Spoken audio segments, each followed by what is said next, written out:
Hey everyone, welcome to BrickVault. Today is another Top 10 MOCs of the Week episode, where basically I just show some of the coolest MOCs I've seen throughout the week, and also remember to stick around to the end of the episode where you guys, the viewers, submit your MOCs and I show them off at the very end. If you do want to submit a MOC yourself, there is a link in the video description below for the proper email to send your pictures to, and let's just get started right off the bat. This is kind of a biased choice, but we've been having a lot of really cool Brickheadz figures made ever since the line was introduced, and I'm saying I'm biased because I just love the show, but also the build itself is actually pretty darn good. This is Rick and Morty. The original builder is Wang, and I think he got these characters just right within the Brickheadz theme. Like usual, the hairstyles are probably some of the most distinctive features for these guys. Rick's is very wacky and a bit crazy, kind of all over the place, while Morty rocks the pretty standard sort of bowl cut. I like the build for Rick's portal gun. It does seem a little bit blocky, but the proper light was definitely used on the very top to show the little glowing orb in the glass container. What I think really works with these guys is that the builder has also created a backdrop for the characters, and this is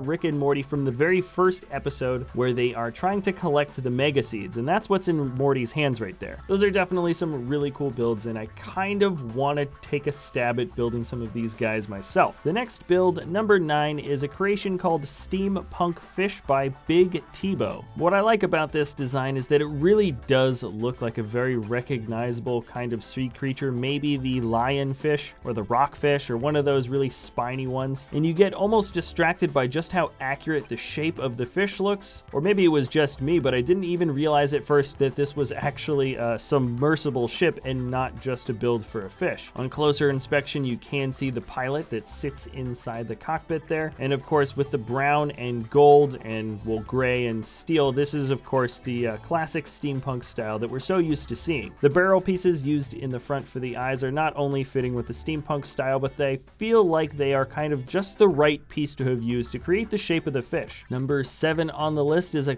small build, or it looks kind of like it could be a small build. It's called Information Retrieval by Peter Reid, but it really does kind of have a very creepy ambiance about it. Not much is really needed for explanation, but it looks like we have some sort of intelligent or sentient robot in the shape of a humanoid robot that has been strapped down with all of its wires either being plugged into it or being pulled out of it. I'm not really sure. And with the ominous title Information Retrieval, perhaps its mind is being hacked or probed or drained or whatever. And it's not so much the build of the robot that I find so nice, but just the scene that has been made in its entirety. Those wire pieces are Lego. I mean, they are from Lego. Those are all different rubber bands. The only color I think that has been omitted here are the white ones. And I think probably one of the nicest features of this is that we have the bottom floor is all Technic. All the Technic holes are open there. And then we've got some tiny little ominous lights that I believe are coming through Technic holes at the top on the ceiling as well. This scene is a great example of just being very complete. If you've managed to pull off one aspect, one atmosphere within one snapshot like this, then it's easier for the viewer to kind of create the world around it and start guessing as to how or why any of this looks the way it is or is happening the way it's happening. All right, and let's move on to something a little bit more cheery. This is called Treehouse by Tim Schalfenberg. This is a way cooler version of any sort of treehouse I managed to put together when I was a young kid. As far as I can tell, I think there are 3 houses that are up in these trees, some kind of bridge that attaches at least one of the trees to another. I believe those are tread pieces used for the bridge, and we have a very sort of complete scene underneath. I can see little signs and a flagpole, a campfire where there's some benches that have been kind of propped up in between some of the trees, and even a little gate that has bottles and barrels and kind of little random trinkets that maybe you couldn't have taken all the way up into the treehouse yourself. I also appreciate the build for the beehive that's sticking off to the side, and that's a great way to make a step ladder that goes up into the single tree on the one side there. Now, last build was all about summer fun, and this is another leisure activity. Well, I wouldn't call it a leisure activity per se. This is Folkrace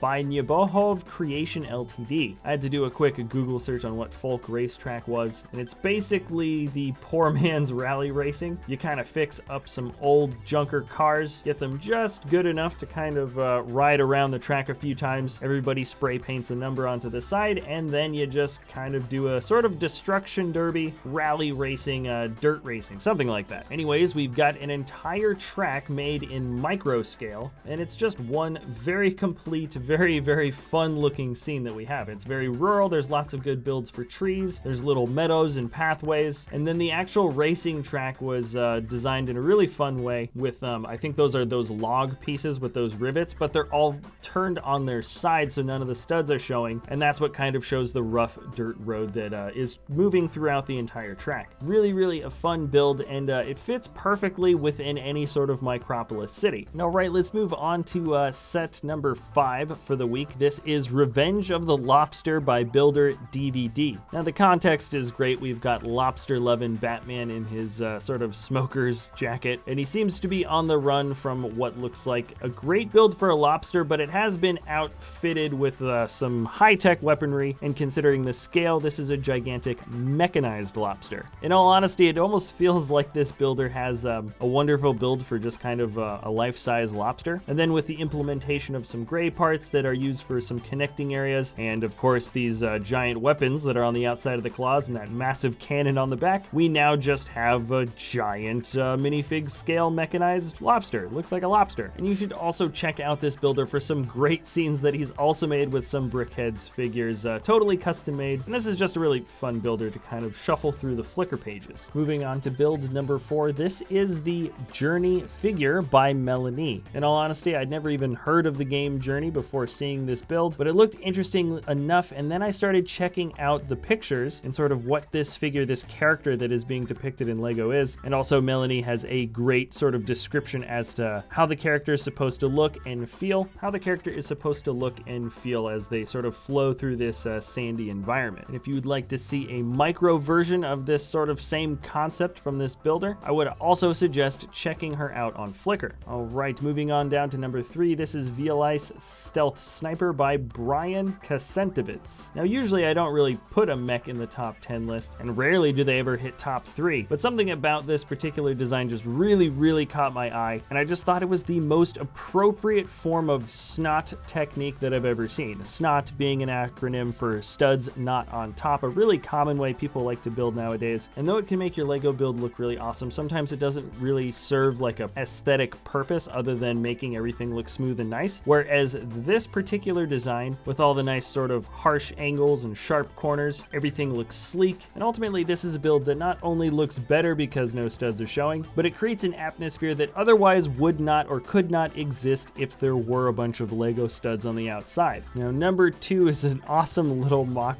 We've gotten really big builds for the Titanic before in the past, and this here is what I'm gonna guess a micro version of the Titanic that looks excellent, but it's also built onto this machine that creates such an awesome wave effect. We've got the blue waves pointing one direction while white waves are pointing the other, and it just kind of creates a fun sort of offset feel to this uneven ocean. And with this little video that the builder made as he turns the wheel, not only do the waves, well, wave, you know, go up and down, but also the boat rocks back and forth just a little bit. And I don't know, this is just a build that I could not stop thinking about for the last couple of days. But all right, now it's really time to get into it with the top number 1 mock, in my opinion, for the week, and this is the entire Palace of Westminster by Paperballpark. According to the builder, this uses 50,000 pieces and took 234 hours to build over the span of 5 months. Some of you might recognize